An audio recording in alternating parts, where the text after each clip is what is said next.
¿qué tal? Estamos de nuevo en un coloquio más. El día de hoy tenemos a un invitado especial, nuestro amigo Salvador Borrego, que ha durante los últimos años realizado encuestas a diestra y siniestra. Tiene algunas metodologías que ahorita nos va a platicar de ellas, en qué consisten, y es uno de los primeros que han permitido hacer crear la duda si las encuestas realmente nos pueden servir para tomarlas, pues si no fidedignamente, al menos con un grado elevado de credibilidad. Depende de cuál. Las que se hacen en general y las suyas propias. Pero ahorita vamos a hablar de ello. Nos acompaña también en este diálogo nuestro gran compañero Eloy Garza y también el amigo Horacio Flores. Salvador Borrego, a ver, ¿cómo es que tú, dedicándote a ello y teniendo una empresa exitosa de encuestadora, de casa encuestadora, decidió poner por delante un resultado al que tú llegaste finalmente, que es que las encuestas ya no dan? Las encuestas llegaron a un límite, se agotaron y entonces hay que tomarlas como se debería de tener desde el principio, tomar con pinzas.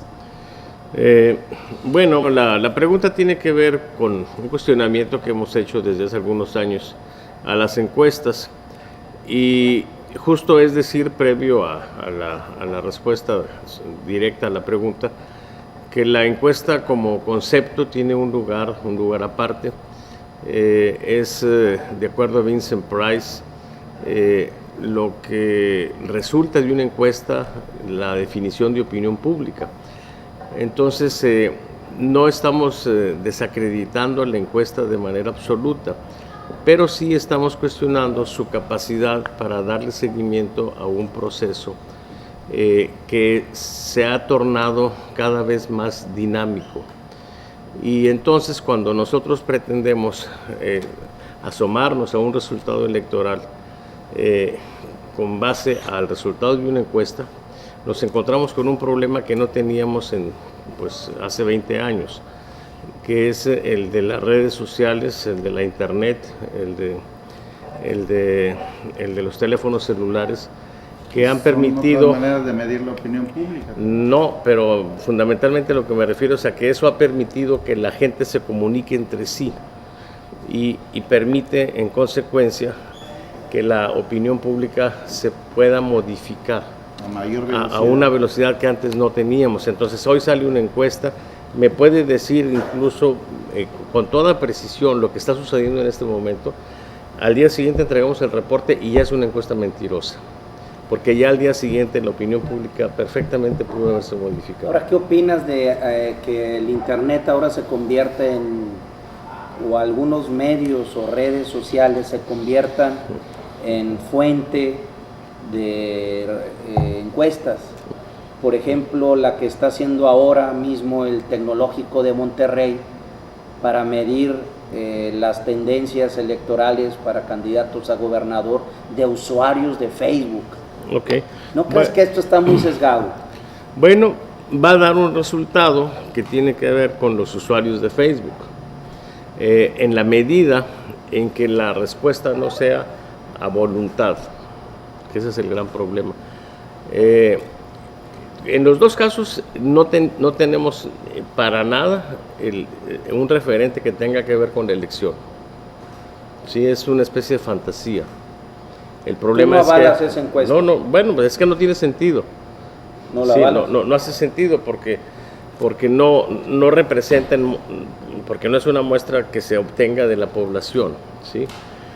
Aún si todos tuvieran Facebook, al hacer una convocatoria para que respondan, entonces ya la respuesta se hace a voluntad y entonces no tenemos forma de garantizar que la muestra haya permitido a todos dar la oportunidad de responder. Peor, Salvador, sí. Mira, me acaba de llegar 3 notificaciones de amigos de diferentes partidos donde me dice, oye, échanos la mano, apóyame y dile a tu gente que porque hay que votar claro, por tal candidato y que le ponga like ahí a la encuesta. Bueno, Pues, eso está generando una oportunidad en el sentido de que nos da muchas posibilidades que antes no teníamos como ciudadanos, pero también riesgos justamente de que se distorsione la opinión.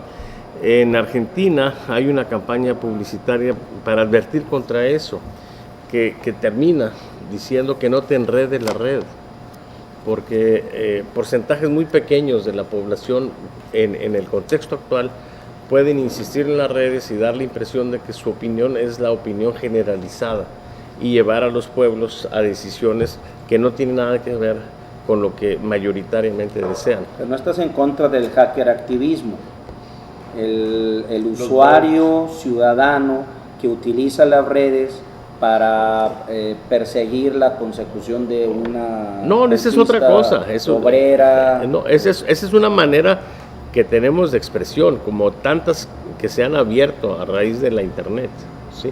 Hoy en día, si queremos publicar un libro, podemos hacerlo, apoyados en estos esquemas nuevos, ¿sí? Sin la bronca de pasar por una editorial y todo ese berenjenal, ¿sí? Alguna vez yo quise publicar, fui al Fondo de Cultura Económica, y en el Fondo de Cultura Económica me dicen, es muy simple, pagas la edición del libro y te lo publicamos. Yo dije, el Fondo de Cultura Económica, entonces ¿para qué demonios sirve? ¿Sí? Yo estaría de acuerdo que ellos hubieran tomado el texto que yo les estaba enviando y me dijeran, ¿sabes qué? Lo que tú escribiste no vale la pena. Perfecto. Como sucedía antes. ¿Sí? Pero si me dicen que lo que hace que valga la pena o no es que lo pueda pagar o no, pues entonces pero a ver, a mí, para que me vaya quedando claro, sí, las encuestas son un registro de una situación específica en concreto, ¿no? Uh-huh. Tú haces el registro y dices, bueno, en mi registro, en este caso, en la tendencia electoral, si las votaciones hubieran sido hoy, este candidato tendría la mayor cantidad de votos, ¿no? Y luego resulta que en las redes sociales pues, hay una serie de expresiones que dicen, pues la muestra a lo mejor ni siquiera es representativa porque la tendencia de lo que nosotros vemos por otros lados apunta en una dirección diferente. ¿Qué es lo que pasa entonces? Yo no estoy muy convencido de que sea un tema de cambio de opinión brusco derivado del manejo de las redes sociales. Es más, me inclinaría más porque la encuesta está diseñada para favorecer una tendencia de opinión. O sea, de veras eso existe en México. En Nuevo León existe eso, Salvador. Yo creo que existe, por supuesto. Algunos lo han confesado. Lo que creo, sin embargo, es que es muchísimo menos común que los defectos en la implementación de los estudios. Y yo creo que lo fundamental en este momento es que ese dinamismo de la opinión pública nos plantea una situación más contundente, porque lo que nos dice es que aún haciendo una encuesta con todo rigor metodológico, esa encuesta puede no tener mucho sentido, porque se puede modificar la opinión. Nosotros empezamos a sospechar de eso en el 93, porque tuvimos aquí en Nuevo León el caso de Ixtel León, y fue un movimiento muy intenso. Yo hacía encuestas para el gobernador en esa época, y llegó un momento en que me sentí en una condición complicada, porque entregaba un reporte que había hecho o que correspondía a un trabajo de campo de 4 días antes, y yo tenía la sensación de que era un reporte mentiroso, porque en esos 3 días previos habían sucedido manifestaciones impresionantes, habían sucedido también declaraciones muy fuertes en contra de los maestros, y decía, es que esto ya se movió, o sea, es muy difícil pensar que la opinión sigue siendo la misma. Y entonces empezamos a buscar otros esquemas más dinámicos también, que existen dentro de la estadística. O sea, las encuestas son una pequeña parte de la estadística, pero en la industria, después de la revolución industrial y la producción en serie, se dinamizó el fenómeno industrial. Y entonces fue necesario desarrollar técnicas adecuadas para seguir ese fenómeno, que es el control estadístico. Mira, me regreso a Nuevo León. Sí. Yo hago la comparación con las estadísticas de casas encuestadoras muy respetables, al menos en aquel entonces en Michoacán, cuando la elección a gobernador de Cocoa contra Vallejo. Las tres principales casas encuestadoras marcaban una diferencia en favor de Cocoa de más de 12 puntos, ¿te acuerdas? De más de 12 puntos. No voy a dar nombres de estas casas encuestadoras, pero son las mismas que ahora están aquí dándole ese 10% alrededor de ventaja a Ivonne sobre el Bronco o sobre Felipe. Sí. La sorpresa del día de la elección fue tan grande, comenzando por una candidata que le entró una decepción terrible, porque además tuvo que pagar una serie de encuestas que resultaron mentirosas, por utilizar el término que tú manejas. Entonces, ¿por qué no se puede repetir este mismo fenómeno de autoengaño aquí en Nuevo León? Tus encuestas no apuntan en ese sentido, cabe aclararlo, ¿verdad? Sí, bueno, el problema es que ante esa situación que se da, empezó a haber una serie de formas que los encuestadores quisieron implementar para tratar de enderezar las encuestas. Es un fenómeno muy extraño porque cada elección las encuestas decepcionan y se mueren en su credibilidad, pero a los 3 años resucitan, ¿sí? Es un fenómeno de resurrección recurrente. O de marketing también para los candidatos. También, pero cada vez menos influyente, porque lo que hemos observado es que de repente salen encuestas publicadas que dan ventajas enormes, y lo que uno esperaría en la siguiente evaluación pues es que los candidatos favorecidos registraron alertas o advertencias positivas, y no sucede. O sea que ya está perdiendo también algo de sentido. Pero bueno, el problema es que, por ejemplo, Michoacán en esa elección, ¿saben ustedes qué condición le ponían a los encuestadores para hacer las encuestas a tierra? ¿Sí? Porque satanizaron las encuestas telefónicas, cuando son las más confiables en las condiciones que tenemos actualmente. Para hacer una encuesta en Michoacán en aquella época les pedían ir en automóviles blancos, lo cual no tiene ningún problema, que fueran encuestadoras, damitas, tampoco tiene ningún problema. Bueno, y me refiero pues a los que imponían condiciones ahí, ¿sí? La gente pues que andaba en el crimen organizado. Aquí no hay ese problema aquí no. del crimen organizado, sí. aquí al menos en la forma en que estaba ya no, ¿sí? Aquí la gente puede andar por ahí, pero pueden ser otros fenómenos. Pero la tercera condición sí era terrible, porque se les imponía un horario. Sí. Entonces, una encuesta, por ejemplo, que se haga en la mañana, entre semana, pues nos va a arrojar a más de casa. Entre semana se tiene que trabajar ya por la tarde, cuando la gente regresa de trabajo. En fin de semana, en las horas, digamos que de media mañana. Y tenemos defectos en los horarios, ¿sí? Hay errores que son, la verdad, de primaria, y bueno, pues eso contribuye. Junto con eso, no podemos dejar de decir que es un problema de siempre el hecho de que el encuestador evalúa una población completa a través de una muestra aleatoria que la representa, pero el día de la elección va y vota la mitad. Un día, hace ya muchos años, me invitaron al ITAM para dar una plática, y una de las preguntas que me hicieron fue: ¿cómo le haces para hacer tus predicciones? Y les dije: es muy fácil, mira, le entrego la última encuesta y al mismo tiempo le enciendo una veladora a la Virgencita de Guadalupe, para que me socorra en dos cosas: que esa mitad que va a votar tenga la misma opinión de la otra mitad que no fue a votar.